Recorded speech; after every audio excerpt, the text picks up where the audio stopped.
uslugu. 23:48 je gotovo 3 puta. Sljedeća stvar koja, oprostite, nije 48 nego 58 u Sloveniji. Sljedeća stvar koja je ovdje izuzetno bitna, to je da recimo jedna Turska ima dvostruko veći broj domaćinstava. Postotno gledajući, u Turskoj ima pristup širokopojasnom internetu nego li što je to situacija u Republici Hrvatskoj. Nama vrijeme curi i ja vas moram prekinuti. Dakle, evo ovih dana je najavljeno da će 400 radnika T-Coma do kraja godine dobiti otkaz.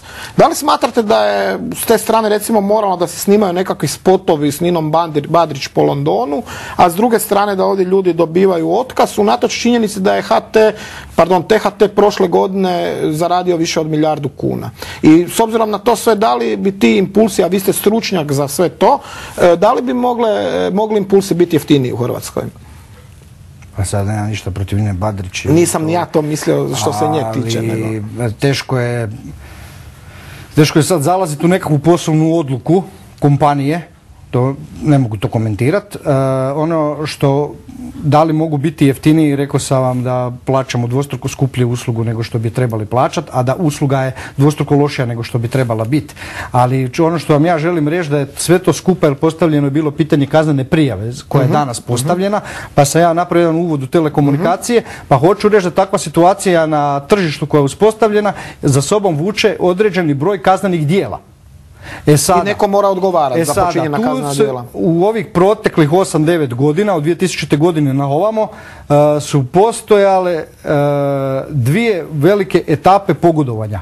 Postojala su zakonita pogodovanja i protuzakonita pogodovanja. Znači zakonito je, ovi se tamo nešto dogovore u užem kabinetu Račana, pa im onda produlje za još 2 godine i sad ne možete ništa protiv toga jer su im donijeli takvu zakonsku odluku. Ali postoji protuzakonito. Međutim, postoji protuzakonito. I sada tu do 2004. godine je jedna od bitnih stvari gdje je podnijeta kaznena prijava protiv članova uprave Hrvatskih telekomunikacija jer su prekršili i statut firme i odluke o dodjeli koncesije i tako dalje. Znači, oni su tada napravili kazneno djelo pogodujući, u kaznenoj prijavi objašnjeno kome, a i u emisiji Otvoreno je Gašper Gačina, koji je prijavljen tom kaznenom prijavom, sam rekao kome je pogodovao. On je tada rekao da je pogodovao DT-u. Zakočen projekt širokopojasnog pristupa internetu gdje je još 2000. godine hrvatskim građanima trebalo biti u 50.000 domaćinstava ponuđena usluga brzine pristupa internetu 50 megabita u sekundi.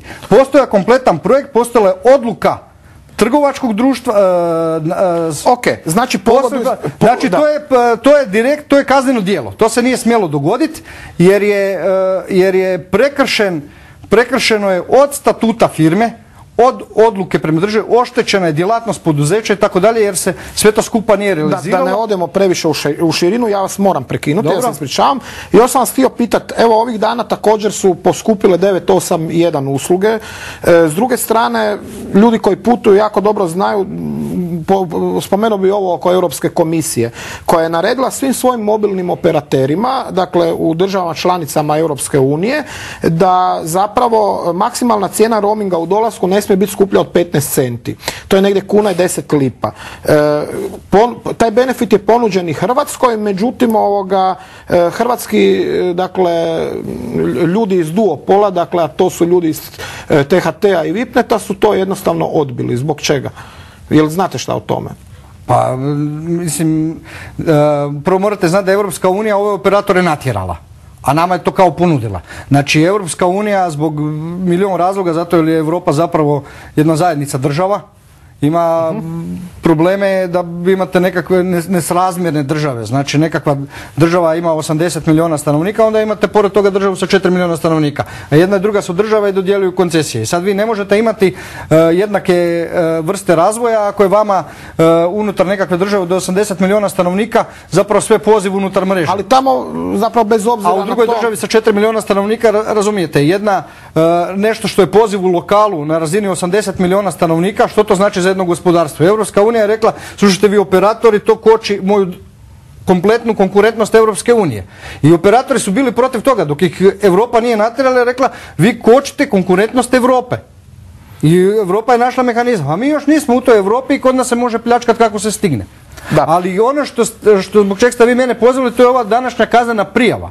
U današnjoj kaznenoj prijavi je prijavljeno kazneno djelo gdje se ugovoreni prihod državnog proračuna koji je ugovoren na javnom natječaju, koji je definiran kao prihod državnog proračuna, umjesto u državni proračun uplatio u privatnu firmu. Govori se o iznosu od 700 milijuna kuna koji je umjesto u državnom proračunu završio u privatnom džepu. Čijem privatnom džepu? Privatnom džepu, znači u džep tri kompanije koje uopće nisu u hrvatskom vlasništvu. I znamo u čijem. Eto ovako, javljaju mi iz režije da nastupaju škare. Ja ću vas pozvati da budete sljedećeg tjedna naš gost, da iz razloga korektnosti završimo ovu priču. Ja bih samo rekao da će kaznena prijava u cijelosti biti sutra objavljena na blogu papar.blog.hr. To je blog na kojem su objavljene sve ove dosadašnje kaznene prijave. Ja sam jutros bio u USKOK-u, razgovarao sa njima. Temeljem svih dosadašnjih kaznenih prijava koje sam ja ovdje podnio, danas su zasjedali u USKOK-u. Hvala vam lijepa. Možemo još za kraj samo kratko prokomentirati rezultate referenduma. 87% građana, zapravo gledatelja TV Bujice, smatra da bi Ivica Mudrinić trebao kazneno odgovarati. Možete ukratko ovo prokomentirati. I još jedno pitanje koje vam nisam stigao reći. Pa ne bi li bilo primjereno da predsjednik uprave THT-a sad kad ima plaću 30.000 eura vrati državi novce koje mu je dala za stan? Mislim da je riječ o više od pola milijuna nekadašnjih maraka. Pa za nekakve patente koje nikad nitko nije vidio.